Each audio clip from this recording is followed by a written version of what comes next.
নমস্কার বন্ধুরা, welcome to হুতাতি sports. তো আজকের ভিডিওতে আমরা আলোচনা করব ভারতীয় ক্রিকেট দলের বেশ কিছু গুরুত্বপূর্ণ খবর নিয়ে। তো চলুন ধাপে ধাপে সব কিছু দেখে নিই। প্রথমেই শুরু করি বিসিসিআইয়ের কেন্দ্রীয় চুক্তি নিয়ে ভোটের পরিস্থিতি থেকে। ভারতীয় ক্রিকেট বোর্ড কেন্দ্রীয় চুক্তি নিয়ে ভোট বিলম্বের কারণে কিছু সমস্যা হয়েছে। এই কারণে বোর্ডের নির্বাচকদের মধ্যে কিছু দ্বন্দ্ব দেখা দিয়েছে, যা দলের নির্বাচনে প্রভাব ফেলতে পারে। বোর্ডের অভ্যন্তরীণ অস্থিরতা এবং নির্বাচনী প্রক্রিয়ার স্বচ্ছতার অভাবও এই পরিস্থিতি বোঝায়, এবং এ থেকেই বোঝা যায় পরবর্তী নির্বাচনী প্রক্রিয়ায় এর প্রভাব কী হতে পারে। এবার কথা বলি দলীপ ট্রফি নিয়ে। দলীপ ট্রফি 2025-27 জন্য দক্ষিণ অঞ্চলের দলে কেএল রাহুল ও মোহাম্মদ সিরাজের অন্তর্ভুক্তি নিয়ে বিসিসিআই উদ্বেগ প্রকাশ করেছে। এছাড়াও দল নির্বাচনে কেন্দ্রীয় চুক্তিপ্রাপ্ত খেলোয়াড়দের বাদ দেওয়ার কারণে বিসিসিআই রাজ্য বোর্ডগুলিকে চিঠি পাঠিয়েছে। এই পরিস্থিতি নির্বাচকদের মধ্যে সমন্বয়ের অভাব এবং বোর্ডের নীতির প্রতি অবহেলার প্রতিফলন। ফলস্বরূপ বোর্ডের অভ্যন্তরীণ অস্থিরতা দলের জন্য বড় চ্যালেঞ্জ হয়ে দাঁড়িয়েছে।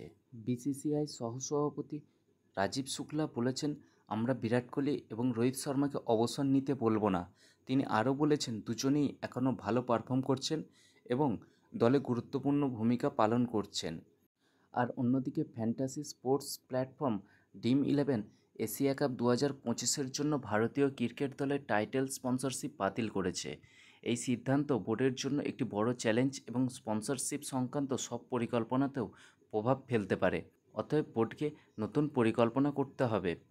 আরও একটি খবর, রাজীব কুমারের বরখাস্ত। ভারতীয় ক্রিকেট দলের 15 বছরের পুরনো মেসিওর রাজীব কুমারকে এশিয়া কাপ 2025-এর আগে বিসিসিআই বরখাস্ত করেছে।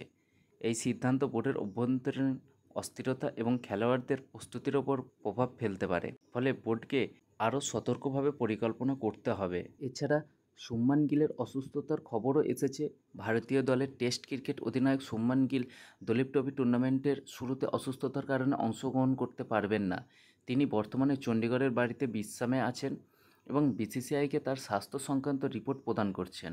নিশ্চয়ই এটি দলের কৌশল ও পরিকল্পনার ওপর প্রভাব ফেলবে। এবং অবশেষে শ্রেয়াস আয়ারকে দলে না নেওয়া। ভারতীয় দলের মিডল অর্ডার ব্যাটসম্যান শ্রেয়াস আয়ারকে এশিয়া কাপ 2025-এর দলে অন্তর্ভুক্ত করা হয়নি। এই সিদ্ধান্ত নির্বাচকদের মধ্যে সমন্বয়ের অভাব এবং বোর্ডের নীতির প্রতি অবহেলার প্রতিফলন। এটি ভক্তদের মধ্যে বিস্ময় সৃষ্টি করেছে এবং আলোচনাও তৈরি করেছে। এছাড়াও এশিয়া কাপ 2025-এর ভারত পাকিস্তান ম্যাচের আগে পাকিস্তানের প্রাক্তন ক্রিকেটার ওয়াসিম আকরাম খেলোয়াড় ও দর্শকদের সতর্ক করেছেন, সীমা অতিক্রম করবেন না। তিনি খেলোয়াড়দের এবং দর্শকদের মধ্যে উত্তেজনা প্রশমিত করার আহ্বান জানিয়েছেন। এটি নিশ্চিতভাবে ম্যাচের পরিবেশকে শান্ত রাখতে সাহায্য করবে। তো বন্ধুরা, আজকের ভিডিওতে এতটুকুই। আপনারা কি মনে করেন, শ্রেয়াস আয়ারকে দলে না নেওয়া কি সঠিক সিদ্ধান্ত ছিল? শুভমান গিলের অসুস্থতা দলের জন্য কতটা ক্ষতিকর হতে পারে? আপনার মতামত কমেন্টে জানাতে ভুলবেন না।